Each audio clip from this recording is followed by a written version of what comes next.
Kita semua tahu ya, ekonomi sekarang lagi nggak menentu. PHK massal terjadi di mana-mana. Dan di saat yang sama, AI jadi makin canggih, makin pinter. Wajar banget kalau banyak dari kita yang kepikiran, kerjaan gue aman nggak ya? Nah, dalam beberapa menit ke depan, kita bakal bedah bareng-bareng soal masa depan karir Anda dan apa sih yang sebenarnya kita butuhin biar tetap relevan. Oke, buat mulai, coba deh kita lihat kutipan yang lumayan provokatif ini. AI mungkin akan membuat manajemen tingkat menengah menghilang. Pernyataan ini tuh kayak ngerangkum semua kekhawatiran kita kan? Dan ini bakal jadi titik awal pembahasan kita. Yuk, kita bedah lebih dalam lagi. Jadi, sebelum kita ngomongin solusinya, kita harus paham dulu dong ancamannya. Gimana sih sebenarnya cara kerja AI sampai bisa ngegeser peran-peran yang selama ini kita anggap udah paling aman? Jadi gini, peran middle management atau manajemen tingkat menengah itu dari dulu kan fungsinya simple. Mereka itu jembatan informasi. Tugasnya yang laporin kerjaan ke atasan, terus nerjemahin perintah dari atasan itu ke tim di bawahnya, sambil mastiin semuanya beres sesuai rencana. Nah, masalah paling inti yang biasanya mereka selesaikan itu adalah dilema yang sering banget terjadi di rapat.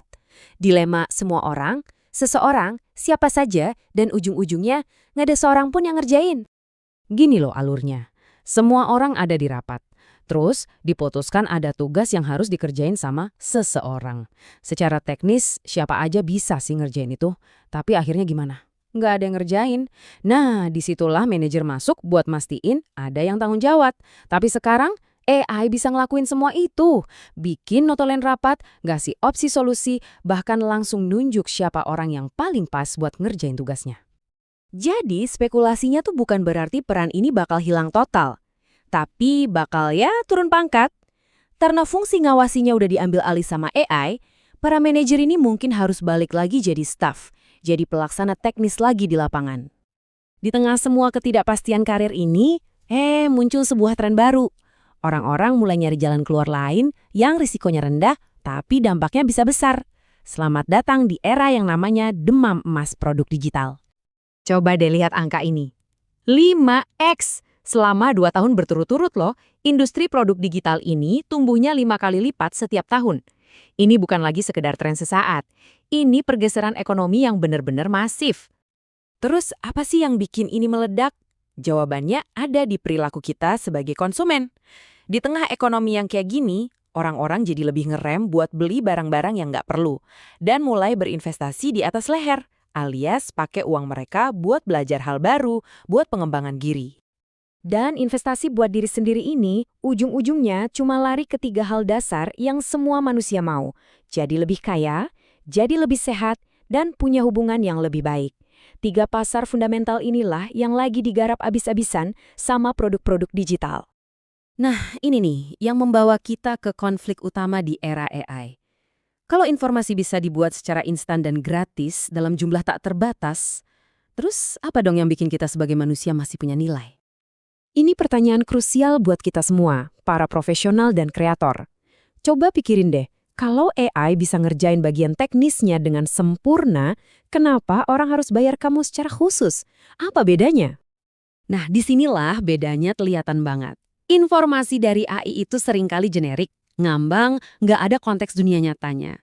Sebaliknya, produk buatan manusia itu dibangun di atas reputasi, isinya studi kasus unik dari pengalaman pribadi, dan yang paling penting, ada unsur kepercayaan di sana. Kutipan ini benar-benar ngerangkum semuanya dengan pas. Orang tuh nggak cuma beli informasinya, mereka membeli branding Anda, reputasi Anda, dan cara pandang Anda yang unik, yang nggak akan pernah bisa ditiru sama mesin manapun. Pergeseran ini juga akhirnya mengubah cara kita belajar dan dari siapa kita mau belajar. Ini adalah era kebangkitan figur baru dalam dunia pendidikan, yaitu sang praktisi. Coba bayangin metafora ini ya. Pendidikan formal itu seringnya kayak pembelajaran 2 dimensi.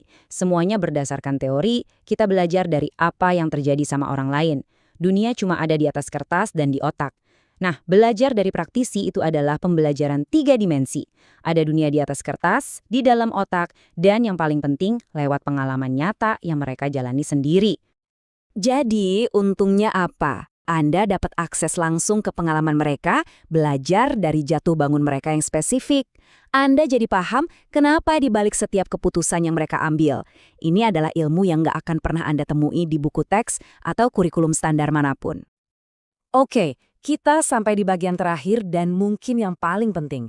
Satu keterampilan inti yang paling future-proof. Satu-satunya hal yang nggak bisa dipalsukan sama AI. Apa itu?